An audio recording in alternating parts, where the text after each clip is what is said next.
Sangwa amahoro nshuti mukunzi wacu wo bandanya kumwe natwe ngaha kuri ino mboneshakure imwe rudende igushikiriza amakuru, ibiganiro ndetse n'inkuru bigezweho biriko bivugwa irya nino ngaha mu gihugu cacu ciza no hakurya y'imbibe z'igihugu cacu mu makungu ya kure. Ndaguhaye kaze, ndaguhaye mwiriwe neza cange mwaramutse bivanye n'aho udukurikira uherereye. Ico utegerezwa gusa ni ukubandanya kumwe natwe, ni ukumanuka munsi y'ino video hama ugafyona imbere y'ijambo Isange TV. Haraba handitse ijambo sabone cange subscribe, uravyondako hama uba udushikirije intererano yawe yo kuja turakuronsa amakuru, ibiganiro ndetse n'inkuru tubandanya gushikiriza bivugwa irya nino mu gihugu cacu ciza no hakurya y'imbibe z'igihugu cacu mu makungu ya kure.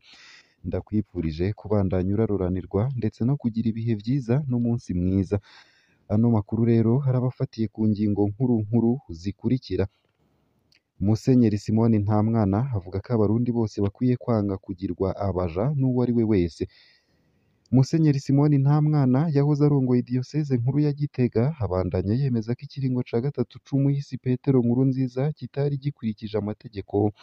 mbere agahamagarira abarundi bose kutemera kuba abaja. Akaba agira ati jewe nukuri sindi umuja mbere nzogapfana. Abarundi bose ntibemere kuba abaja. Kubwiwe akaba avuga ko arico gituma barongoye inama nkuru y'abepiskopi katolika baciye bidohora mu matora kugira ntibaje gushigikira ubusuma. Ibi yabivugiye kuri radiyo Ijwi rya Amerika. Vyinshi kuri iyo nkuru ni mukanya ngaha kuri ino mboneshakure ntuje kure. Nayo kandi Jacques Bigirimana avuga ko igihugu c'u Burundi kiri mu bibazo bidasanzwe. Umukuru w'umugambwe FNL Jacques Bigirimana avuga ko igihugu c'u Burundi kiri mu bihe biteye ubwoba. Ibiza, ubukene bw'igitoro, isukari, ubukene bw'ibinyobwa vya Burarudi. Ku bwa Jacques Bigirimana ubwo bukene bwatewe n'ibura ry'ifaranga mvamakungu, hagasaba leta y'u Burundi gutanga ikigongwe ku bantu bose bagirizwa gutembagaza ubutegetsi bw'umuhisi Petero Nkurunziza mu mwaka w'ibihumbi 2015 kugira ngo iyi mfashanyo zongere kuboneka. Ibi yabivugiye i Gitega inyuma y'umwiherero w'abatwara uwo mugambwe ku rwego rw'igihugu, hakaba hari kuwa gatandatu igenekerezo rya 27 Ndamukiza 2024. Ivyinshi navyo kuri iyo nkuru ni mukanye mu buryo bw'idonido ntuje kure. Nayo mu yandi makuru kandi nuko umugambwe Sahwanya Frodebu uriko wihaniza CNDD FDD ko kizira kikaziririzwa kwiyitiranya n'inzego z'igihugu. Nayo icibagiwe co ngo ni ukwiyitiranya n'igihugu. Nk'uko biboneka mu itangazo umugambwe Sahwanya Frodebu waraye usohoye, bavuga ko banezerejwe n'ingendo y'umugambwe CNDD FDD yo kwemera ko igihugu cugarijwe n'ibibazo bikomeye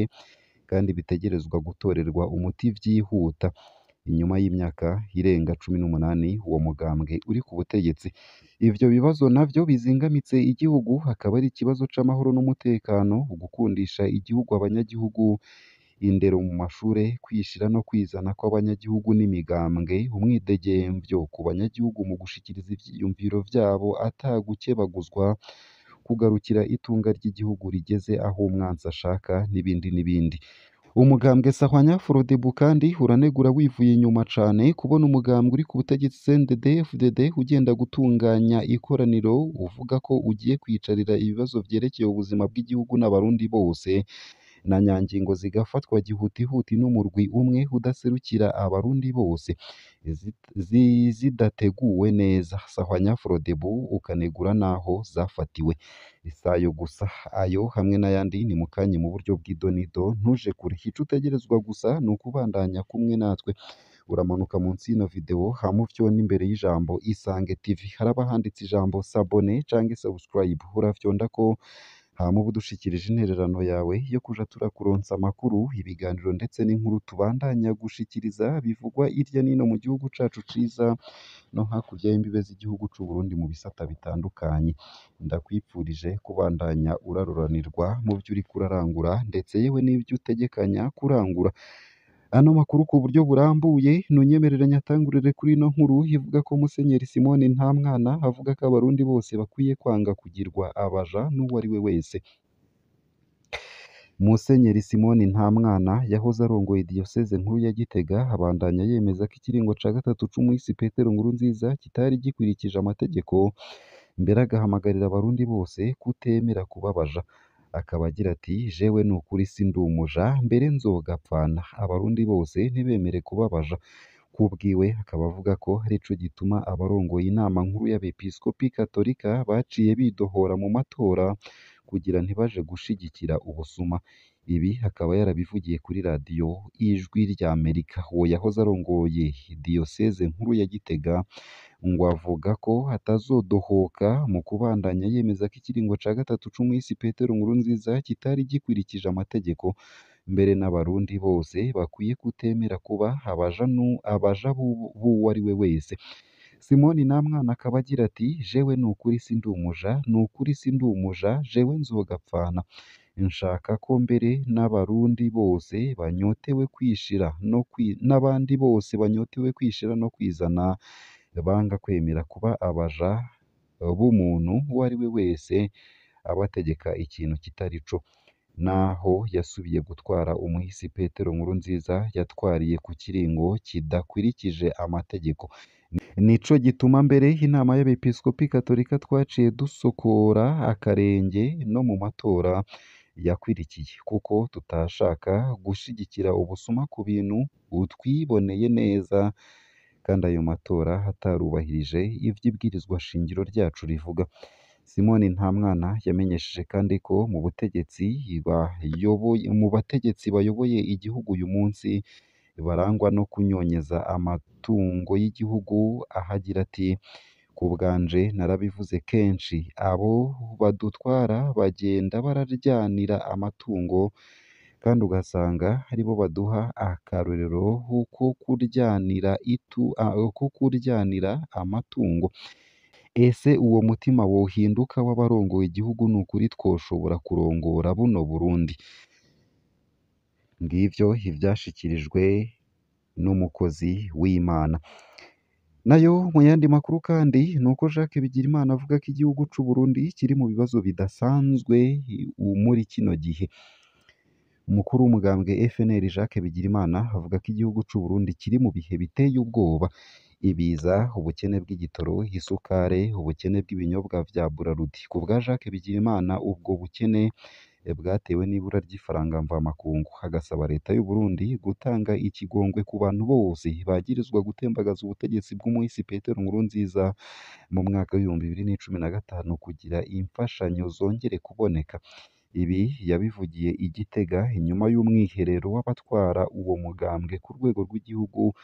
hakaba hari kuwa gatandatu uheze igenekerezo rya 27 Ndamukiza 2024 Jacques Bigirimana arongoye umugambwe FNL yaramenyesheje ko igihugu c'u Burundi gihanzwe n'ibibazo vyinshi mu vy'ubutunzi kubera ifaranga mvamakungu ryabuze bigatuma abadandaza batagishobora kuja kurangura hanze y'igihugu uwarongoye umugambwe FNL hatera akamo leta y'u Burundi ko yotanga ikigongwe ku bantu bose bagirizwa gutembagaza ubutegetsi bwa Petero Nkurunziza bose nyene kugira ngo abafasha u Burundi basubire gutanga imfashanyo Jacques Bigirimana yagize ati iruhande y'ivyo biza vyateye igihugu cacu bije vyiyongera ku bukene bw'igitoro isukare ubukene bw'ibinyobwa vya Burarudi ubwo bukene bwatewe n'uko ifaranga mvamakungu ryabuze mu gihugu ubukene buca buriyongera kubera ata badandaza bashobora kuja kurangura ibintu hanze ata amadolari bafise ivyahora vyinjira mu gihugu vyaragabanutse cane harimwo mbere n'imfungurwa dusanzwe twirimira hano mu gihugu kuri ivyo vyose rero umugambwe FNL dusaba leta y'u Burundi gushikiriza amajambo y'ihumure yohumuriza abo bene gihugu bari mu ngorane dusavye leta gufata ingingo za politike zotuma aba bene wacu b'abarundi bahunze igihugu c'u Burundi bikunde batahe turazi ko benshi bagize uruhara mu gushaka gutembagaza ubutegetsi bw'umuhisi Petero Nkurunziza mu mwaka w'ibihumbi 2015 dusavye leta kugira imbabazi kugira ejo turabe ko amakungu na cane cane aba bafasha u Burundi bavuze ngo baradukuyeho ibihano mugabo ni ku munwa gusa ibihano ntibiratuvako igihugu c'u Burundi kigeze ku manga mu vy'ubutunzi aho hamaze iminsi hibonekeza ibiza bidasanzwe bije gusongera isibe ibibazo Uburundi bufise muri iki gihe ni mu gihe vyagaragaye ko n'amashirahamwe ya leta atanguye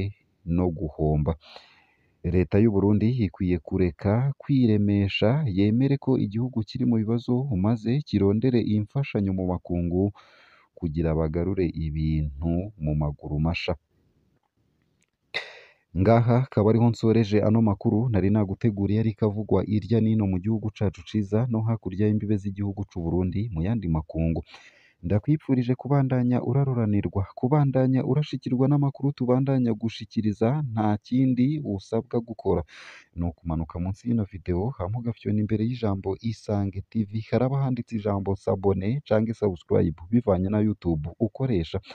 urafyondako hama uba udushikirije intererano yawe yo kuja turakuronsa amakuru, ibiganiro ndetse n'inkuru tubandanya gushikiriza